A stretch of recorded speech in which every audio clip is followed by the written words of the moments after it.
Hello, good morning student. Welcome to Victor institute of professional study online classes. ये आपकी class PHP की class है, जिसमें हम लोगों ने कुछ प्रीवियस क्लास में चैप्टर 5 देखा था। चैप्टर 5 में हमने कुछ टॉपिकों को देखा था। जैसे मैं आपको कुछ टॉपिक रिकॉल करा देता हूँ फिर से कि हमने क्या क्या चीज़ें स्टडी की थी। सबसे पहला हमने देखा था फाइल हैंडलिंग का परिचय, यानी introduction of file handling. Next topic हमने जो देखा वो देखा था ओपनिंग ए फाइल को किस तरीके से हम लोग पीएचपी में खोलते हैं, पीएचपी फाइल को किस तरीके से ओपन करते हैं। देन हमने फाइल के ओपनिंग मोड देखे थे कि कौन कौन से मोड होते हैं फाइल के और किस तरीके से उन मोड को हम लोग ओपन कर सकते हैं। उसके बाद देखा था फाइल को किस तरीके से क्लोज करने के लिए कैसे क्लोज करते हैं, किस तरीके से क्लोज किया जाता है, कौन कौन से फंक्शंस होते हैं, वो सारे फंक्शंस हम लोगों ने देखे थे। देन देखा था चेक एंड ऑफ लाइन। उसके बाद हमने बात की थी reading a file line by line, किसी फाइल को लाइन बाय लाइन रीड करना। उसके बाद देखा रीडिंग ए file character bye character, file के कैरेक्टर को रीड करना। अब हम जो हमारा जो टॉपिक है वो है फाइल अपलोडिंग। पीएचपी में सर्वर पर फाइल को किस तरीके से अपलोड किया जाता है या किस तरीके से अपलोड करते हैं। सबसे पहले जब भी किसी फाइल को हम लोग अपलोड करते हैं पीएचपी के अंदर सर्वर पर, तो सबसे पहले हमें उसका एक लेआउट तैयार करना होता है, डिज़ाइन तैयार करना होता है। जैसे हमको पीएचपी का फॉर्म एक अपलोड कराना है सर्वर पर, तो सबसे पहले हम लोग क्या करते हैं, उस पीएचपी के फॉर्म का डिज़ाइन लेआउट तैयार करते हैं, जो कि हम एक इजीली ये HTML की हेल्प से उसके फॉर्म के लेआउट को डिज़ाइन कर सकते हैं। तो आप एक HTML फॉर्म का एक यहाँ पे कोड दिया हुआ है, उस एग्जाम्पल में हम उसको देखते हैं।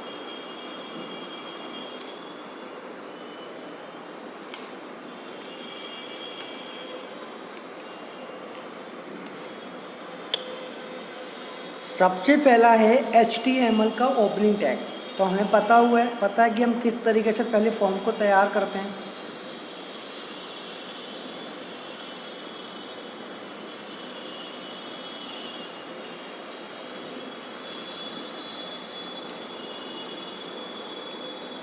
सेकंड देन बॉडी, फिर हमने एक फॉर्म टैग यूज किया, इसमें लिखा upload underscore file dot PHP। हमने PHP फाइल को उस एक्शन के साथ और मेथड लगा दिया हमने पोस्ट। उसके बाद हमने एक एट्रीब्यूट यूज किया हुआ है इंक टाइप। तो इंक टाइप एट्रीब्यूट क्या होता है, वो बताता कि आप अपनी फाइल का किस टाइप का कंटेंट यूज कर रहे हो उस फॉर्म को सबमिट करने के लिए।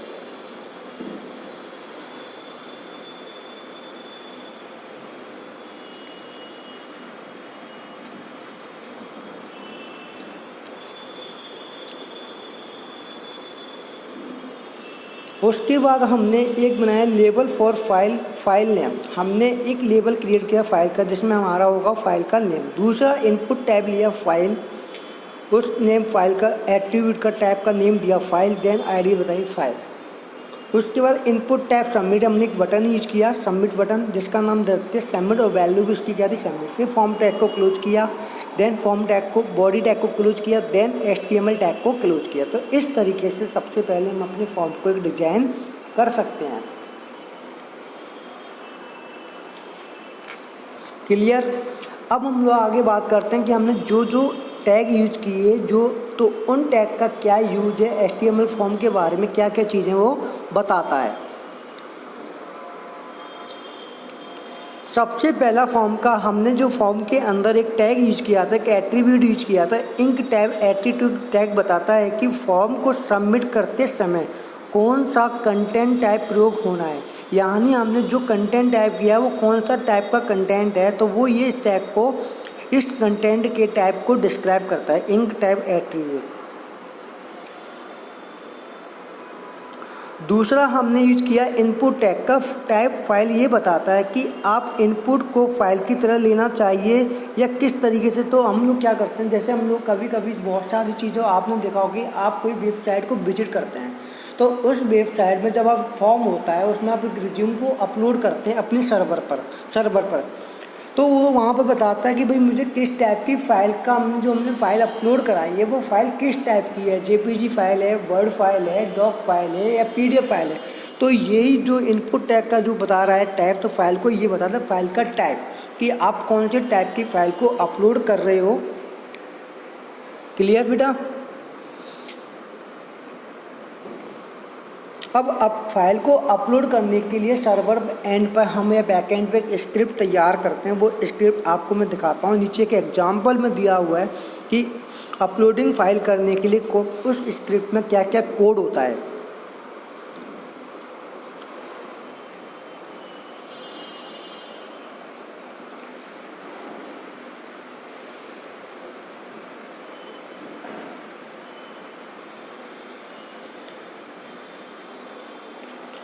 सबसे पहला एक फंक्शन होता है इफ़। तो इफ़ में हमने एक फाइल नाम का फंक्शन क्रिएट किया, उसके अंदर दिया फाइल, फिर देन हमने लगाया error greater than equal to 0। तो ग्रेटर देन इक्वल टू 0 का मतलब क्या है, अगर मेरी फाइल में अपलोड करते वक्त कोई एरर नहीं है तो उस फाइल को वो क्या करा देता है, अपलोड। अगर एरर आ गया तो वो फाइल को अपलोड नहीं कराएगा, अदरवाइज को वो एरर प्रिंट कराएगा हमारी फाइल में ये एरर है। देन एल्स, फिर curly bracket open, then echo upload.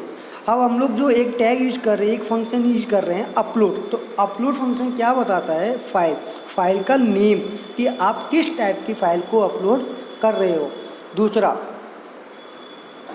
दूसरा है इको टाइप, फाइल का टाइप क्या है। थर्ड इको साइज, यानी फाइल का साइज़ क्या, हमने साइज़ भी डिफाइन कर दी कि हम इतने केबी से ज़्यादा की फाइल को अपलोड नहीं कर सकते। Then echo store in file कि आपकी जो सर्वर पर फाइल स्टोर हो रही है वो कौन सी इसमें फोल्डर में हो रही है। तो ये सारी चीज़ें ये बताते हैं। तो पहला है यहाँ पर जो हमने यूज किया था, हमने एक पैरामीटर यूज किया $_ फाइल, ब्रैकेट में फाइल, देन ब्रैकेट में नेम। तो ये बताता है अपलोड की गई फाइल का नाम। आपने जो भी फाइल को जिस नाम से सेव किया हुआ है, अगर आप अपने सर्वर पर फाइल को अपलोड कराते तो वो ये बताता है कि आपने जो फाइल अपलोड कराई वही उस अपलोड की गई फाइल का नाम ये है। देन दूसरा है फाइल टाइप, ये अपलोड की गई फाइल का टाइप बताता है कि फाइल जो हमने अपलोड की सर्वर पर वो किस टाइप की है, डॉक टाइप की है, टेक्स्ट फाइल है या जेपीजी फाइल है या पीएनजी फाइल है, पीडीएफ फाइल है। देन फाइल साइज, ये बताता कि अपलोड की गई फाइल का साइज़ बताता कि आपने जो फाइल को अपलोड किया है उस फाइल का साइज़ क्या है। क्लियर? तो हमने जो एक स्क्रिप्ट बनाई थी उसमें स्क्रिप्ट में जो जो पैरामीटर यूज किए वो पैरामीटर का क्या यूज था, किस तरीके से हम लोग यूज करते हैं वो हम लोगों ने स्क्रिप्ट में देखा।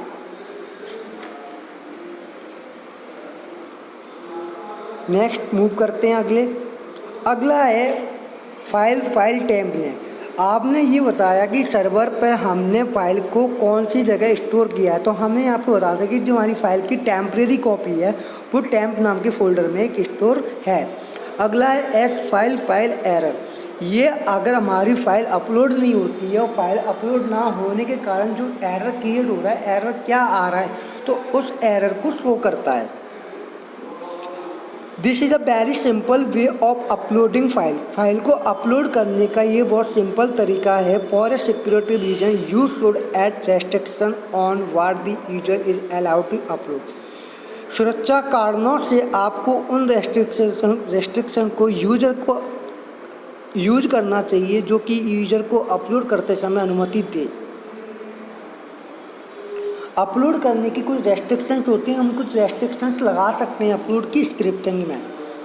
ऐसे कौन सी रेस्ट्रिक्शंस होती हैं, जैसे स्क्रिप्ट में हम कुछ फाइल अपलोड कराते हैं तो हम उनकी साइज़ को डिफाइन कर सकते हैं कि आप इससे ज़्यादा केबी की फाइल को अपलोड नहीं कर सकते, या यूजर इमेज का फॉर्मेट बता दें कि आप GIF, JPG, PNG और 20 KB से कम की फ़ाइल को अपलोड कर सकते हो।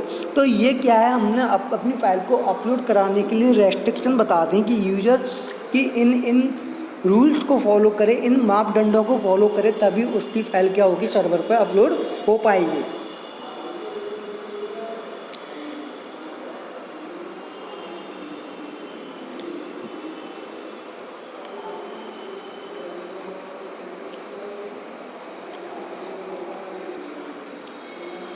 तो हमने पहले एक एरो क्रिएट किया अलाउ एग्जिट, जिसमें हमने अपनी फाइल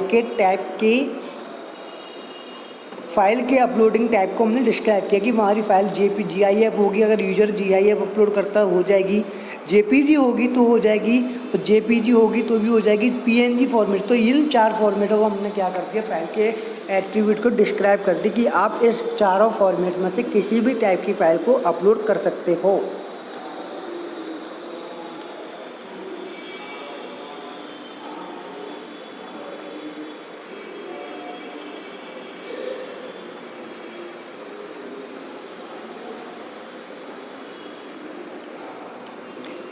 देन टेम्प एक्सप्लोडेड, जो आपकी फाइल सर्वर पे कहीं ना कहीं फाइल जाके स्टोर होगी, तो वहाँ पे उस टेम्प फोल्डर का नाम बताएगा कि आपकी फाइल इस जहाँ पे जाके सेव हुई।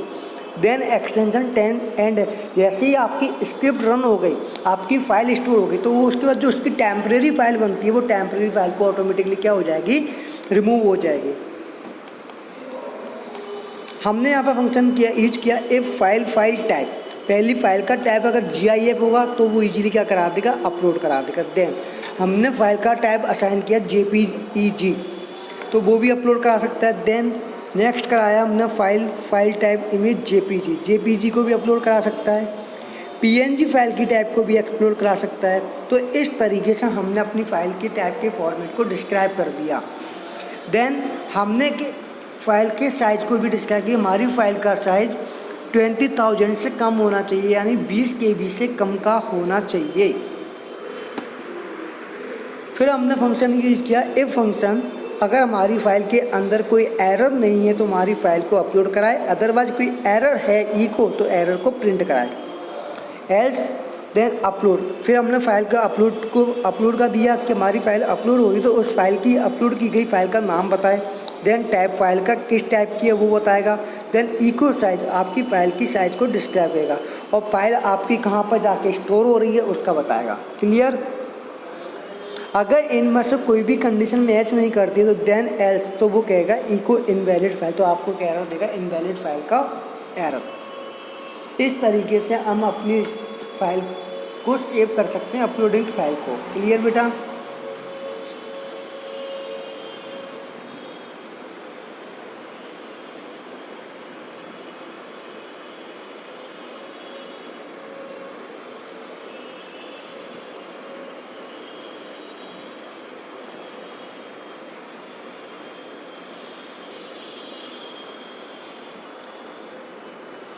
हमारा नेक्स्ट टॉपिक है सेविंग दी अपलोडेड फाइल को सेव करना। दी एग्जाम्पल एव create a temporary copy of the uploaded file in the PHP temp folder on the server.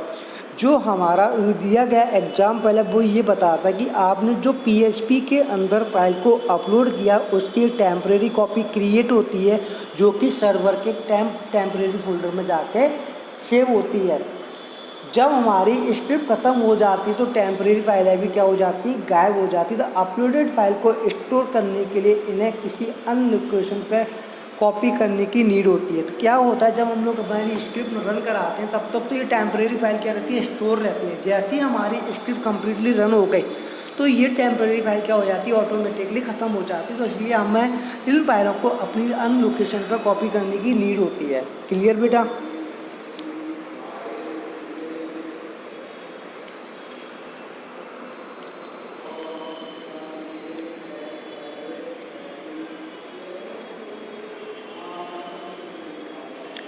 अब वही सेम फिर से हमने पहले अपलोडेड स्क्रिप्ट बनाई अपनी।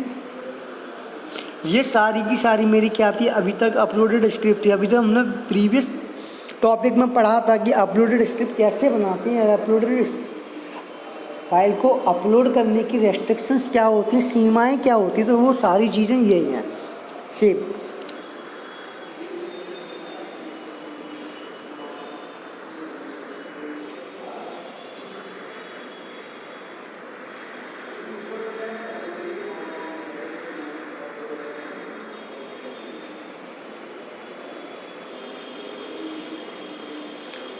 तो यहाँ तक हम लोगों ने देख लिया था कि हम अपनी फाइल की स्क्रिप्ट को किस तरीके से अपलोड कराते हैं। यहाँ तक। अब यहाँ पे देखते हैं ये क्या चीज़ है। Echo file name already exist. अगर मान के चलो आपने किसी फाइल को अपलोड कराया और वो फाइल ऑलरेडी आपके सर्वर पर क्या है, स्टोर्ड है, तो वो हमें एक मैसेज देगा कि भाई आपकी फ़ाइल क्या है, ऑलरेडी हमारे पास एग्जिस्ट है या हमारे पास इसकी ऑलरेडी फाइल है। एल्स अगर हमारी फाइल एग्जिट नहीं करती है, वहाँ पर नहीं है, तो वो उस फाइल को, अपलोडेड फाइल को क्या कराएगा, मूव कराएगा टेम्प नाम के फोल्डर में। तो उस फाइल को दूसरे फोल्डर में क्या करा, टेम्प नाम के फोल्डर में क्या करा देगा, अपलोड करा देगा। फिर उसको अपलोड फोल्डर में स्टोर कर देगा। तो इस तरीके से हम अपनी फाइल को, अपलोड की गई फाइल को सेव कर सकते हैं।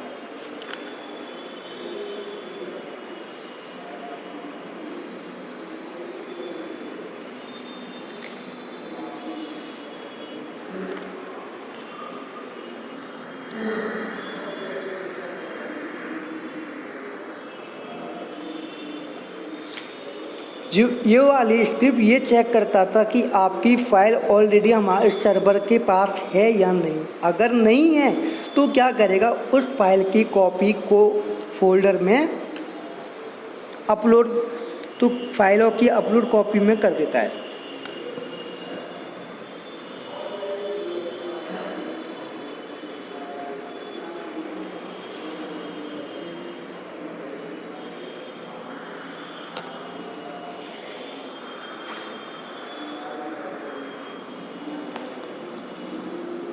हमारा नेक्स्ट टॉपिक है फाइल परमिशन। आप फाइल को परमिशन एट्रीब्यूट से अपनी फ़ाइल को परमिट कर सकते हैं। जैसे कि आप अपनी फ़ाइल को केवल रीडेबल बनाना चाहते हैं या राइटेबल बनाना चाहते हैं, यानी कि यूजर को उस फाइल को पढ़ने के लिए अनुमति देना सकते हैं, तो हम फाइल परमिशन का यूज करके अपनी फ़ाइल को रीडेबल बना सकते हैं। अगर उस फाइल में लिखने के लिए एक्सेस कर सकता है तो हम फाइल को लिखने की अनुमति दे सकते हैं, तथा फाइल को एग्जीक्यूट कराने के एक्सेस देने के लिए भी करते हैं। तो इसका मतलब ये है, फाइल परमिशन का यूज आपकी जो फाइलें हैं उसको यूजर फाइल एक्सेस किस तरीके के कर सकता है, रीड फॉर्म में कर सकता है, राइट फॉर्म में कर सकता है, या उस फाइल को एग्जीक्यूट करा सकता है। तो उन सब की परमिशन देने के लिए हम जो यूज करते हैं वो करते हैं फाइल परमिशन। प्रत्येक फंक्शन फाइल के नाम को पैरामीटर के रूप में लेता है जब तक आपकी फाइल स्क्रिप्ट वाली डायरेक्टरी में नहीं है। जब तक हमारी वो फाइल स्क्रिप्ट की डायरेक्टरी में नहीं है। तो आपका फाइल नेम के स्थान के पर पूरा पाथ देना चाहिए। आप फाइल का नाम और पाथ को एक साथ जोड़कर रख सकते हैं। आपकी फाइल कहाँ पर स्टोर है उसका पाथ और आपकी फाइल का नेम एक साथ आपको क्या करना पड़ेगा, लिखना पड़ेगा।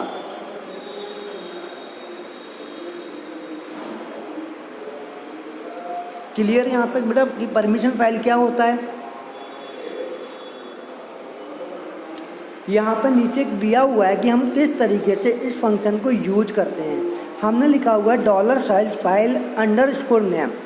तो हमारा कोई फाइल का नेम होगा तो वो हम फंक्शन ने यूज कर लिया, equal to $, path of file, यानी फाइल का पाथ। आपकी फाइल कंप्यूटर में कहाँ पर स्टोर है उसका जगह, उसकी लोकेशन, उसका बे यहाँ पर आएगा, देन आपका फाइल का नेम आएगा।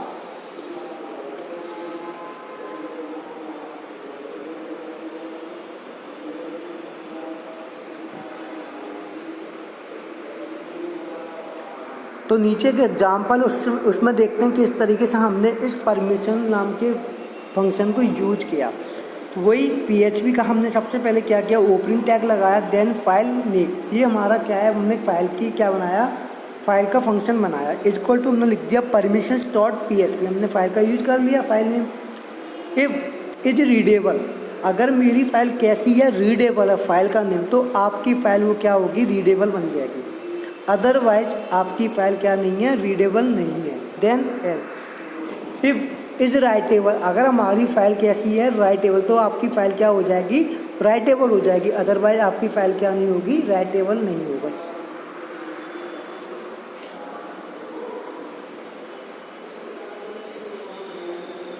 इफ़ इज एग्जीक्यूटेबल, आपकी फ़ाइल कैसी है, एग्जीक्यूट करा सकते हैं, आप अपनी फ़ाइल को क्या करा सकते हो, एग्जीक्यूट करा सकते हो, तो वो प्रिंट कराएगा। देन ई को आप अपनी फ़ाइल को क्या करा सकते हो, एग्जीक्यूट। अगर आपने लिख दिया कि मैं अपनी फ़ाइल को एग्जीक्यूट कराना नहीं चाहता या वो फ़ाइल एग्जीक्यूट नहीं होती है, तो वो हमारा PHP का प्रोग्राम क्या प्रिंट कराएगा, equal the file is not executable, ये फ़ाइल आपकी एग्जीक्यूट नहीं हो सकती।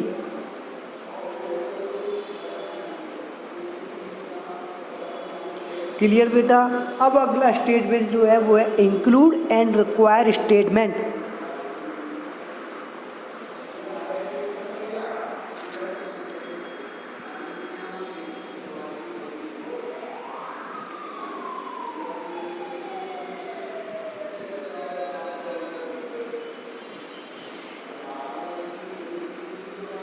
इंक्लूड और रिक्वायर्ड स्टेटमेंट का यूज PHP में सर्वर के एग्जीक्यूट करने से पहले एक PHP में दूसरे PHP के फाइल के करेंट को इंसर्ट कराने के लिए यूज किया जाता है। यानी PHP में हम सर्वर पे कोई एग्जीक्यूट करा रहे हैं, हमारे पास PHP की 2 फाइल है, मैं चाहता हूँ कि PHP की पहली वाली फाइल जो है उसका जो भी फाइल का डाटा या करेंट डाटा है, तो मैं दूसरी वाली फाइल को उस पहली वाली PHP फाइल को इंसर्ट कराना चाहता हूँ। तो उसके लिए जो हम लोग स्टेटमेंट यूज करते हैं वो हम लोग स्टेटमेंट यूज करते हैं इंक्लूड और रिक्वायर स्टेटमेंट। तो इंक्लूड और रिक्वायर स्टेटमेंट का प्रयोग दूसरी फाइल में लिखे कोड को पहली वाली PHP की फाइल के में इंसर्ट कराने के प्रयोग में होता है। इंक्लूड और रिक्वायर है एक दूसरे पर फेल होने की स्थिति के अलावा, अगर दोनों फेल होने की स्थिति के अलावा इंक्लूड और रिक्वायर स्टेटमेंट दोनों कैसे हैं, एक जैसे हैं। रिक्वायर्ड क्या है, रिक्वायर्ड एक कंपाइल एरर है जो कि आपको अगर आप रिक्वायर्ड हमारा फेल हो, रिक्वायर्ड फंक्शन हमारा अगर फेल होता है तो वो हमारे प्रोग्राम को कंपाइल नहीं करेगा और हमारी स्क्रिप्ट को क्या कर देता है, रोक देता है। और इंक्लूड केवल एक वार्निंग देता है जो कि स्क्रिप्ट को कंटिन्यूस रखता है।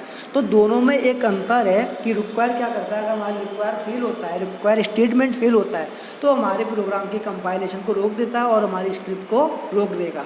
बट इंक्लूड ऐसा नहीं करता, इंक्लूड एक सिर्फ वार्निंग देता है और आपकी स्क्रिप्ट को कंटिन्यूसली वो रन करता रहता है, रखता है।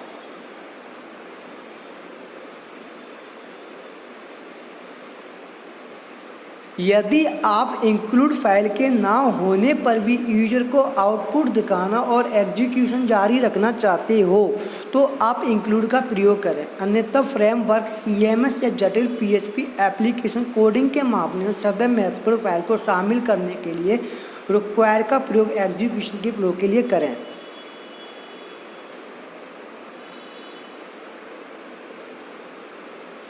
फाइल को इंक्लूड करने से बहुत सा काम बचा सकते हैं। जैसे इसका मतलब ये है कि आप एक स्टैंडर्ड हेडर, फुटर या मेन्यू फाइल को सभी वेब पेजेस के लिए बना सकते हैं। मतलब जैसे मान के चलो कि मैं स्टैंडर्ड फुटर, मैंने एक हेडर बनाया हुआ है, एक फुटर बनाया हुआ है, मेन्यू फाइल बनाया, तो मैं उन सभी को हर वेब पेज में यूज कर सकता हूँ। तो इसके लिए अगर मुझे जो यूज़ करना है वो मैं इंक्लूड स्टेटमेंट को यूज़ करता हूँ। इससे क्या करूँगा, मैंने एक बार बना लिया, हेडर बना लिया, फुटर बना लिया, फाइल मेनू बना लिया, तो उसको जब भी जितने भी वेब पेजेस बनाऊँगा उनको ईजिली मैं यूज़ कर सकता हूँ।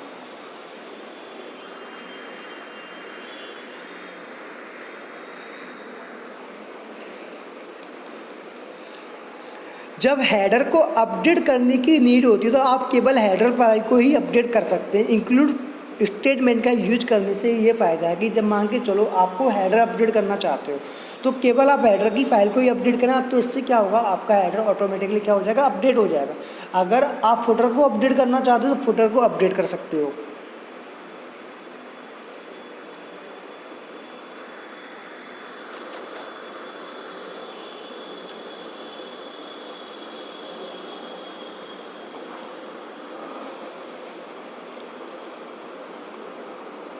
अब हम लोग कुछ एग्जाम्पल देखते हैं इंक्लूड और रिक्वायर स्टेटमेंट के।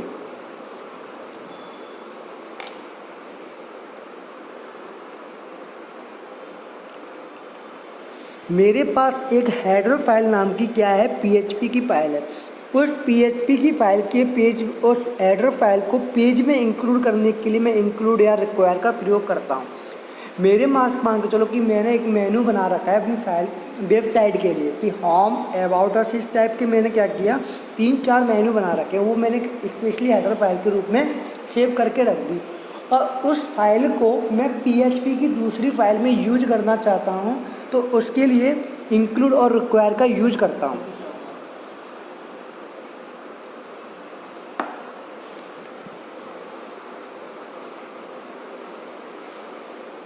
तो यहाँ पर नीचे एक एग्जाम्पल है जिसमें मैंने एक स्टैंडर्ड मेनू फाइल बना रखी है जिसका प्रयोग मैं सभी पेज में करता हूँ। जैसे कि पहला मेरा जो मेनू फाइल का जो टैब है, पहला है होम टैब, दूसरा है ट्यूटोरियल, थर्ड है रेफरेंस, फोर्थ है एग्जाम्पल, फिफ्थ है अबाउट अस, फिर है कॉन्टेक्ट। ये मेरा क्या है, मेनू फाइल का हेडर फाइल है, ठीक है।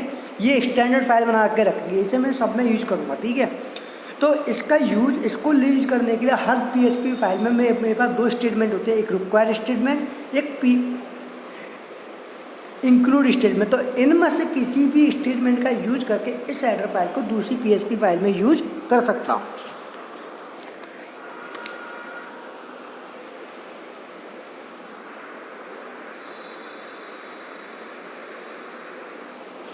अब मैंने क्या किया, उस हेडर फाइल को एक पीएचपी मेनू नाम की फाइल में मैंने इंक्लूड करा दिया।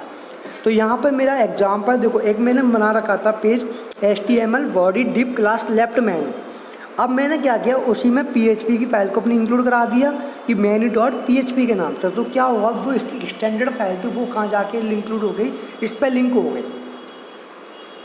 तो मैंने इंक्लूड फंक्शन का यूज करते हुए इस तरीके से अपनी स्टैंडर्ड हेडर फाइल को यूज करा दिया।